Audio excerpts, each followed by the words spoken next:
Welcome to Chisholm Trail 61.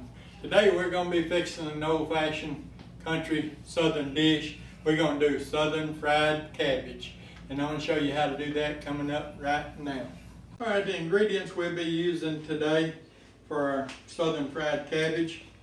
We got one yellow onion chopped. It's not chopped, just a regular chop on it. We're not fine, just regular chop. We got our bacon. We got the bacon cut in about 1-inch pieces. We got about 4 pieces of bacon there cut up. We're going to be using some garlic powder, onion powder, black pepper, salt. That's kosher salt. You can use table salt if you want to. And we got our cabbage, and our cabbage is just rough cut it too. It's not cut in real little pieces. But you know, when they swivel up and when we get them cooking, that'll be about bite size. And we're going to heat some little bit of just about a tablespoonful of oil in our cast iron skillet to put our bacon in. And when we get ready to put our bacon in the skillet, we'll be back at that time. Okay, as you can see, we got probably less than a tablespoon of oil in our cast iron. Reason being, because our bacon's gonna make its own oil there. We want that bacon grease for our cabbage. And what we want to do, we just want to drop this in, and we want to get it brown some, maybe get a little crisp on, going there, and then we're gonna put our onion in after we get our bacon going there for a minute or two. We're going to do our bacon first just a minute or two, and then we'll add the onion to it. You can see I'm just sort of dropping it, spreading it around there to where it can cook, because we want our bacon to get cooked in good first.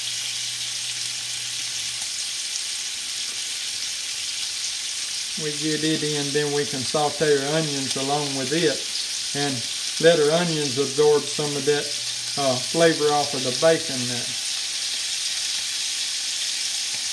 Now, you don't have to be perfect about how you drop it in or anything like that. I just like to sort of separate mine a little bit, some of it. Now, I don't always separate all of it, as you can see, but I like to get it just sort of laid out some and then get it in, not in a big pile, because if you get it in a big pile, you're not going to get a very even cook on it. So I like to try to get it all about the same, done about the same time.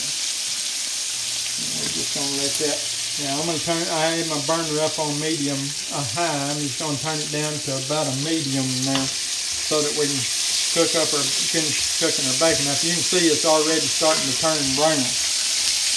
And that's what we want our bacon to get good and brown before we ever do any, get our cabbage and stuff in there with it. We need our bacon almost completely done before we ever put our cabbage in there. Reason being, because once we get our cabbage in there, our bacon's not going to do a whole lot of cooking after that. The cabbage is going to be taking up the majority of the space to cook. So we want this to brown up. We want to just let it set for a minute there. We're just looking for some good flavor out of it. And you can see how it's starting to turn colors right. And that's exactly what we're after. And at this point, we're going to go ahead and put our onion in. And like I said, the onion's just rough cut. Not cut up real fine. We're just going to sort of make it come apart there with a spoon. As it cooks, it'll naturally come apart more and more. But we just want to get it broke up some just to get it started there. And we want to saute our onions down with our bacon so that they can absorb some of the bacon flavor, and also being in the bacon grease will help them to saute quicker. And we still got our burner about on medium there. See, we pretty well got our onions broke up now. Once they start cooking, you don't have to worry about separating them too much when you get ready to put them in the skillet. But once they start to cook and stuff, they'll go to separating fairly easy as you stir them around. And we want to just move them around a little bit in there.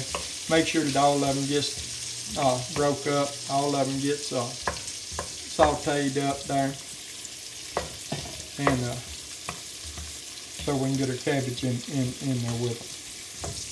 And we want all these flavors in first before we put our cabbage in.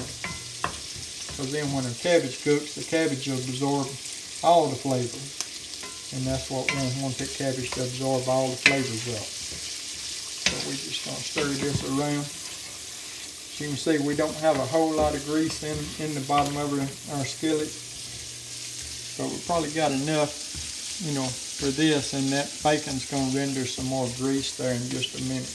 And we're going to turn our burner back up to between medium and medium high,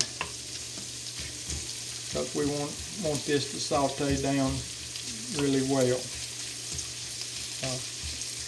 Get our bacon turned a little bit browner.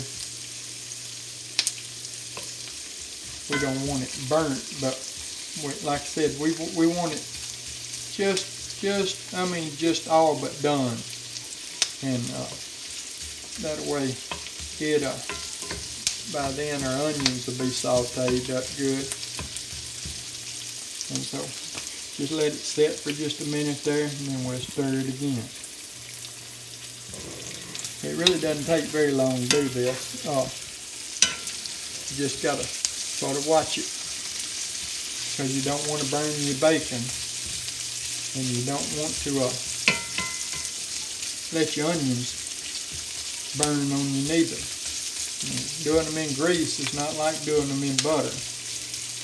It takes a little bit longer for them to do in butter than what it does in grease. That grease gets hot. It'll saute your onions down fairly quick. And like I said, we just got them at a rough cut. You can see now that we just got our onions that are real rough cut there. And what we're going to do at this point, we're going to just sprinkle just a light coat of seasoning on our onions and stuff. We're just going to put a little bit of salt. And we're not putting as much as we want, because we're going to come back and add some whenever we put our cabbage in. Putting just a little bit of black pepper. We're going to put just a little bit of garlic powder.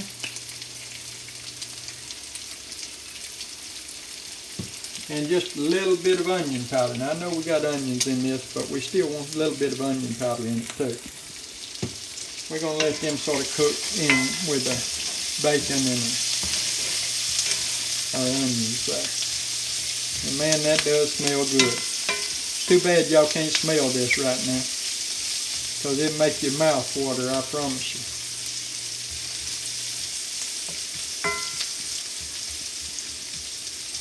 We're just about ready to put a cabbage in there.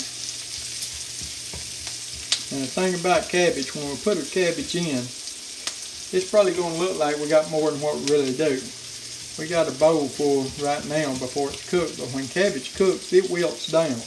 And you'll see by the time we get finished what I'm talking about. It'll wilt down to probably half the size, or almost half the size of what it is whenever it's fresh cut. Cabbage wilts pretty good whenever it is cooked. And yeah, this is starting to look really good here.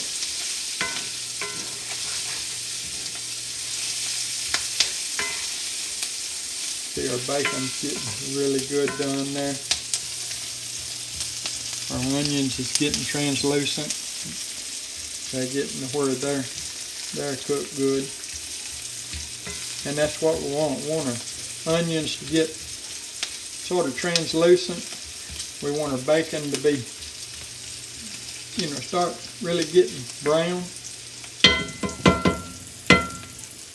And then we put our cabbage in, it'll just all mold together. Now we're gonna add some spices. Once we get our cabbage in, we'll add some more spices to it. But as we cook the cabbage. But first thing we just put that a little bit on there, because we want to be sure the onions and our bacon get some of those flavors too. And then the cabbage can absorb them off of there. And then once we get the cabbage in and it starts to wilt down, we'll add some more spices. Now, we won't add any when we first put the cabbage in, because you want to let your cabbage wilt a little bit before you ever put your spices into it. And I believe we're just about ready to put our cabbage in there. That's looking pretty good right there. Bacon's looking good. Onions looking good. Boy, I could just eat that by itself right there myself. I can make a meal out of that bacon and onions. Now, some people fry cabbage in water. I just leave my grease in there and put it in there. And you see we got this great big bowl full here. So when we get it cooked down, it's not going to be a big bowl full when it's cooked down. When we take it out of there, it's going to be a lot less than what it is right now. It'll be the same amount of cabbage, but it'll just be wilted to where it looks like it's a whole lot less. Get over here on this side for y'all to see. It'll look like it's a lot less cabbage because it is wilted down. Now this started out, this was a medium head of cabbage. I'm using the whole head. I chopped up the whole head of cabbage. Now we want to just stir and get those onions and bacon mixed in with their cabbage there. So you want to get them stirred around just enough to get it all mixed up and get a little bit of grease on our cabbage there. And now if we have to, if we need some more liquid in our skillet, then we'll add a little bit of water or a little bit of chicken broth. Chicken broth works out really well in this.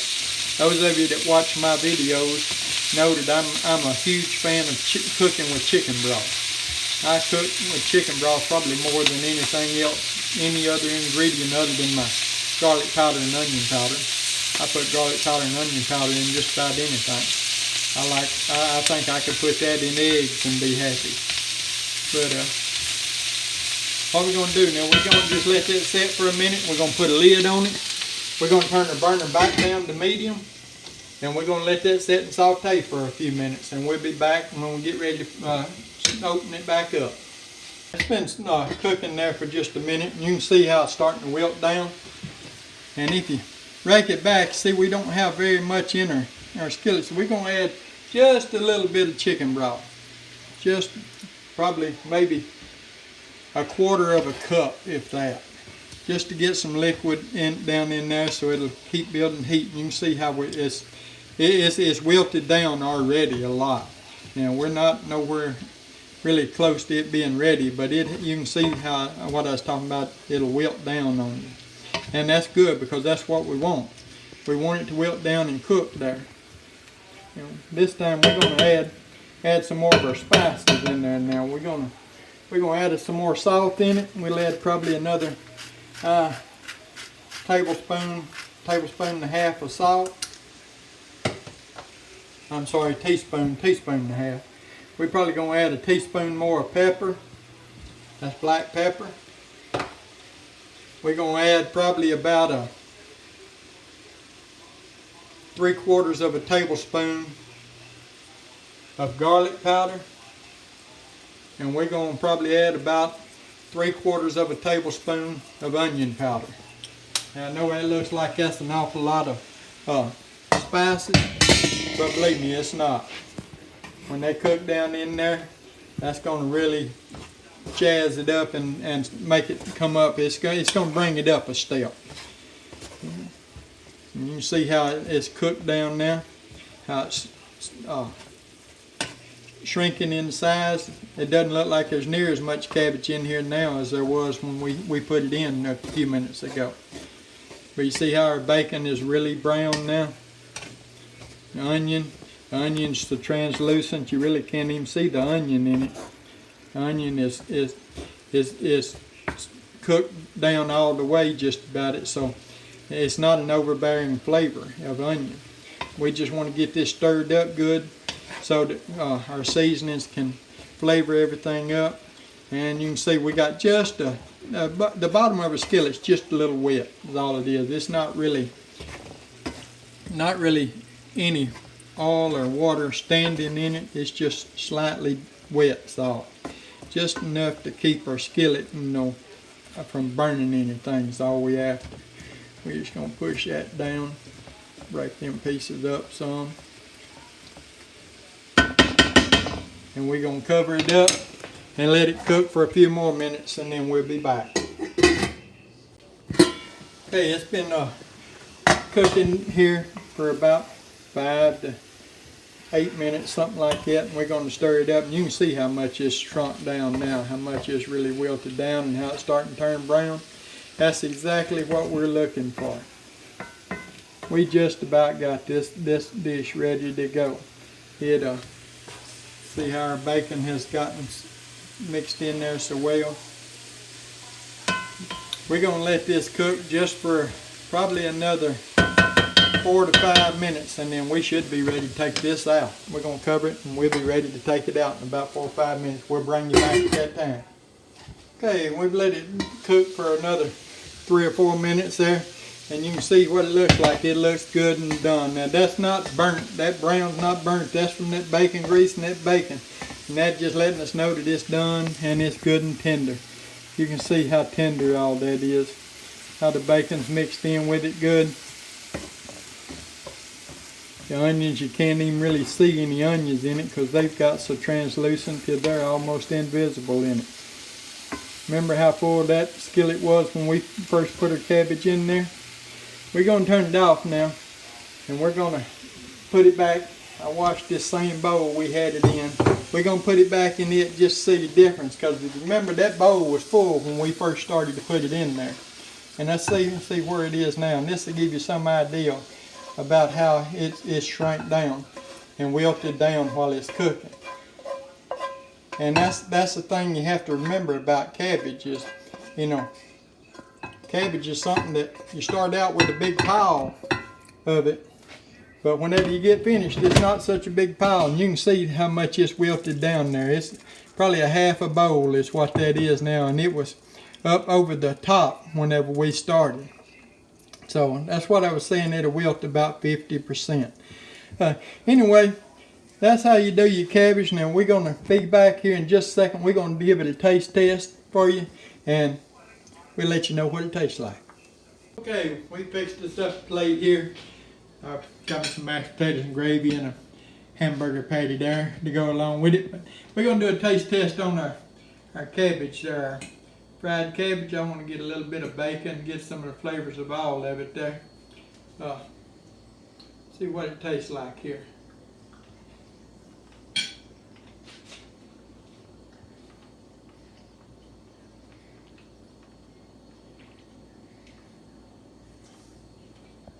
Well, it's too bad y'all ain't here to share in that.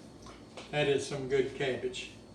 You try this recipe, I guarantee you're going to like it. You won't want to fix cabbage any other way. If you would, give us a thumbs up on the video there. Like, share, subscribe to our channel. We appreciate all of those that subscribe, all those that watch. Take time out of your day to watch our videos. It means a lot to us. We really greatly appreciate it. I'm going to find me a piece of cornbread to go with this plate, then I'm going to sit down and have supper. If y'all was here, I'd invite you to stay and eat with me. But that'll have to be another day. So we'll see y'all on the next one. Appreciate it.